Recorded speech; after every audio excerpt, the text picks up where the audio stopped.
The most damning evidence to just how damaging narcissistic abuse is on a human being is something so profound that you don't need to have experienced this kind of abuse firsthand to recognize the significance. Just try thinking about how you would feel if you had just been told that you have a unique kind of brain damage. One where it causes your brain to function as if it has been hit with 5 different disorders all at once: depression, anxiety, ADHD, early Alzheimer's, and features of schizophrenic psychosis, with the effects of each compounding the next so that the sum is exponentially more devastating than any of the single parts. And here's the sickest irony. Your nervous system will rewire to make the chaos feel normal, creating more or less a neurological shitstorm. Your brain literally rejects the very things that could heal it. Now, the antidote feels like death.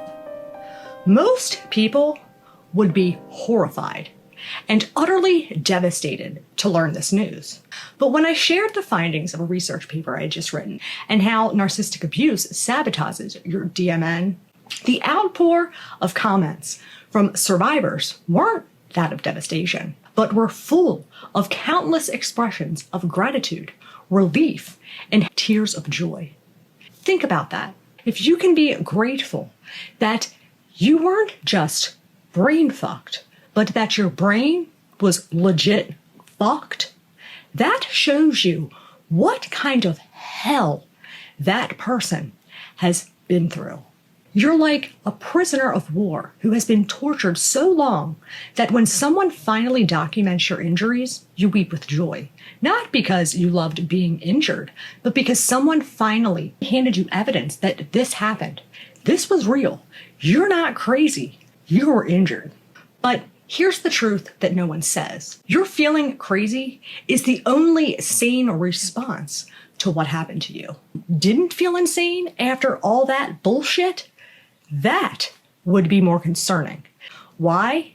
Because there is no way to not feel insane when your brain has been Frankensteined in echoing their voice that you're worthless, you can't handle this, you're crazy, no one else will believe you.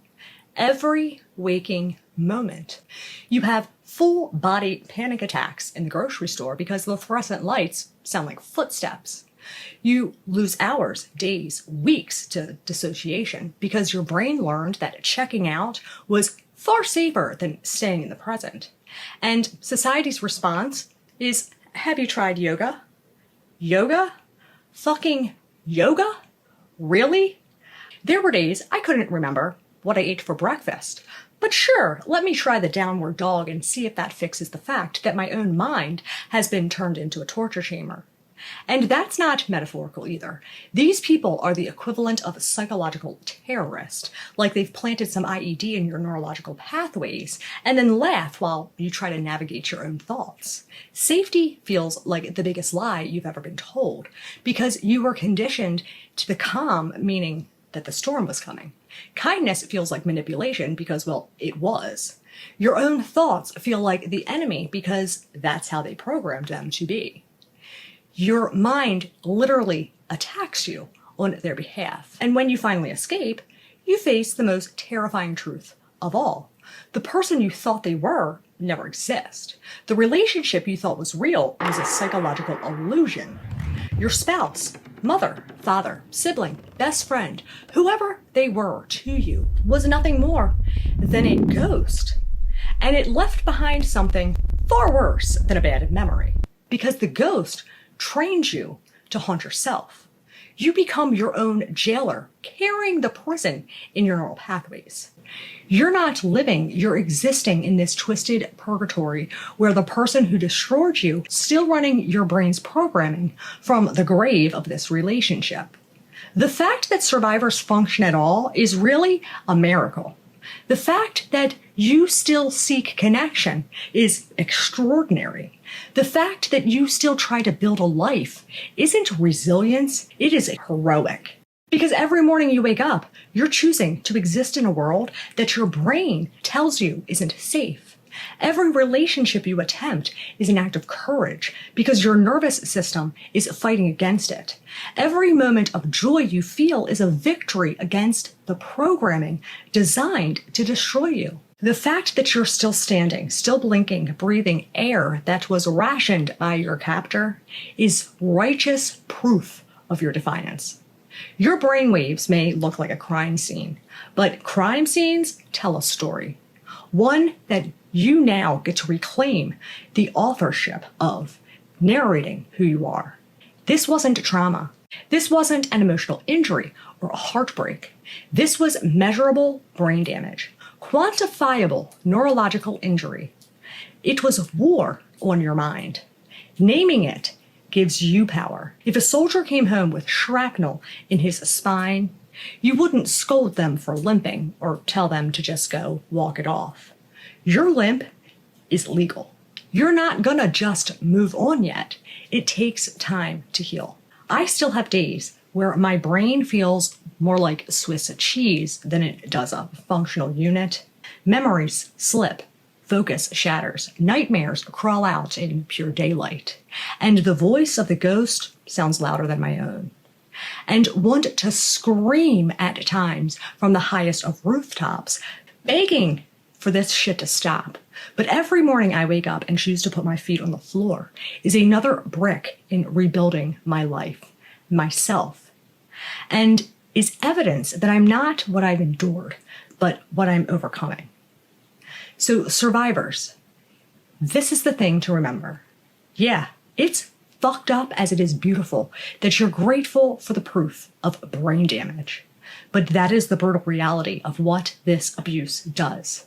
It breaks you so completely that proof of how much damage they caused is salvation. But the raw truth is also the birthplace of real, roaring freedom. The kind that rebuilds neurons, reputations, and whole damn lives. It's your demolition permit.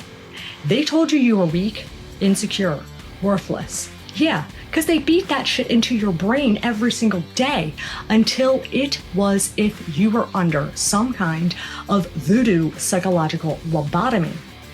Why? Because they knew they didn't have a chance keeping you in their torture hut. Otherwise, what burns in you isn't damage. It's not weakness. It's the unstoppable will that refused to let them take you out for good. Because the fact that you're still here, still searching for truth, still willing to hear it when it comes, makes you one of the strongest humans alive. So cry those tears of relief. Feel the validation. Let the truth wash over you like medicine. Because every tear is proof that they didn't win. You did. You are still here, still breathing, still trying. It shows that you're not broken. You're breaking free. Because this isn't about recovery. It is rebellion. It is defiance. It is reclaiming a life from the ruins of psychological torture. And finally bringing yourself that they had no right to take from you home. The living death isn't the end. It's the space between what they made you and who you're becoming. And anyone who says just get over it has never had their identity used as kindling for someone else's bonfire.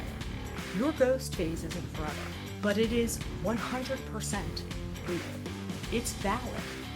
And even if it feels like a coffin right now, eventually you'll see it as you're cocooning. Because you're not broken, you're breaking free. And every tear is proof that they didn't win. You did. You're still here. And that, my friends, is everything. Focus on you. Fuck the narcissist. Or whatever you want to call them.